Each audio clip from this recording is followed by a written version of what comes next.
बाबा साहब अंबेडकर को मानने वाले देश के चारों पांचों कोनों में 4-5 जातियां हैं। वो जातियां बाबा साहब अंबेडकर को क्यों मान रही हैं? मद्रास का परिया बड़ी जाति है शेड्यूल कास्ट की, वो बाबा साहब को क्यों मान रही है?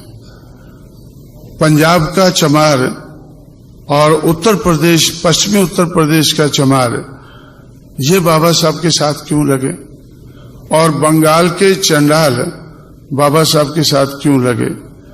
क्योंकि बाबा साहब अंबेडकर के सुनने से पहले वो लोग मनुवादी समाज व्यवस्था के खिलाफ संघर्ष कर रहे थे।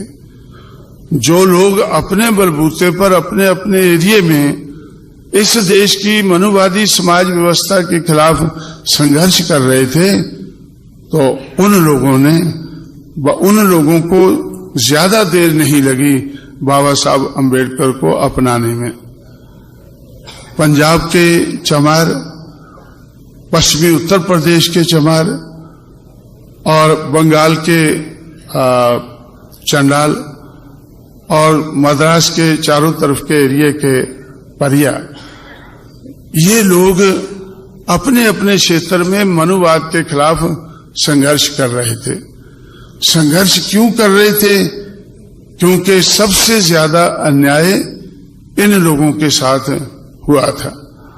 सबसे ज्यादा अन्याय इन, और महाराष्ट्र के महर, मैं महाराष्ट्र भूल ही जाता हूं, बोलना तो नहीं चाहिए, तो इसलिए महाराष्ट्र के महर बाबा साहब अंबेडकर की देखरेख में संघर्ष कर रहे थे। पंजाब का चमार मंगूराम की देखरेख में ब्राह्मणवाद के, मनुवाद के खिलाफ संघर्ष कर रहा था। और उत्तर प्रदेश के जाटव, जो चमार अपने आप को जाटव कहते हैं। दूसरी एक बात और आपको सुनकर अचंभा होगा, जैसे एक मिस्टर चिटनी से जो बाबा साहब के साथ रहते थे, उन चिटनीस को बड़ा अचंभा हुआ जब मैंने उनसे कहा कि भाई पंजाब में इतनी आबादी चमारों की है, उत्तर प्रदेश में इतनी है ये, तो वो रिकॉर्ड देखने लग गए। सेंसस का रिकॉर्ड है और सेंसस के रिकॉर्ड में चमार है ही नहीं। वो बोले आप बोलते इतनी आबादी है उनकी, तो इधर तो रिकॉर्ड में है नहीं। तो मैंने उनसे कहा कि वे पंजाब का अगर चमार ढूंढना है, जो बाबा साहब के साथ लगा वो अपने आप को हिंदू नहीं कहता था, वो कहता था कि हिंदू धर्म तो बाद में आया है, हमारा तो उससे पहले का धर्म चल रहा है, इसलिए वो अपने आप को आदि धर्मी कहता है। जो पंजाब का जो रिबेल चमार है, ब्राह्मणवाद के खिलाफ जो चमार है, वो अपने आप को आदि धर्मी कहता है, और वेस्टर्न यूपी का अपने आप को जाटव कहता है। तो ये आप देखें, बोलता हाँ ये तो हैं, ये तो बहुत ज्यादा है।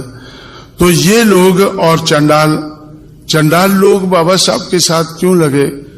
क्योंकि जब महात्मा फुले का संघर्ष महाराष्ट्र में शुरू हुआ, तो लगभग उसी समय पे हरिचंद्र ठाकुर ने, एक चंडाल ने बंगाल में संघर्ष शुरू किया। उसके बाद गुरुचंद ठाकुर ने 1937 में उनकी डेथ हुई, तो 20वीं सदी के शुरू में तो उन्होंने बड़ा भारी संघर्ष किया, और सबकी भाषा लगभग एक ही जैसी थी। जैसे बाबा साहब इधर वेस्टर्न महाराष्ट्र में 18 अगस्त 1932 के बाद आकर कहते थे कि महारों को आकर कहते थे कि तुम्हें इस देश की शासित करता जमात बनना है।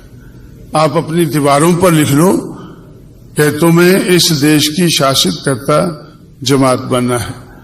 1962 में मैं महारों की दीवारें देखने निकला, और जब महारों के मोहल्ले में पहुंचा, मुझे तो कोई दीवार ही नजर नहीं आई, वो तो झोंपड़ों में रहते थे ज्यादातर। 1962 में जब मैंने इस बात को सुना, तो मुझे लगा कि भाई 1932 में इनकी दीवारें कहां होगी? जब 1962 में नहीं है, तो 1932 में कहाँ होंगी। लेकिन फिर भी बाबा साहब अम्बेडकर ने उनको कहा कि जाओ अपनी दीवारों पर लिख लो कि हमें इस देश की शासित कर्ता जमात बनना है, और इसके लिए प्रबंध मैंने किया है। बराबरी के वोट का अधिकार मैं आपके लिए लाया हूं, और 18 अगस्त 1932 को आपको बराबरी के वोट का अधिकार मिला है।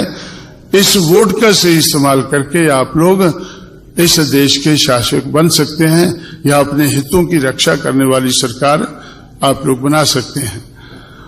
तो उससे मुझे पहले तो अचंभा हुआ, लेकिन के 1962 तक उनके मकान बहुत कहीं कहीं है, शहर में है, इधर है, और ज्यादातर तो वो झोंपड़ों में रहते हैं। तो ऐसा मुझे लगा कि बाबा साहब को मालूम नहीं था 1932 में कि मेरे लोगों के, मेजॉरिटी लोगों के तो मकान ही नहीं है।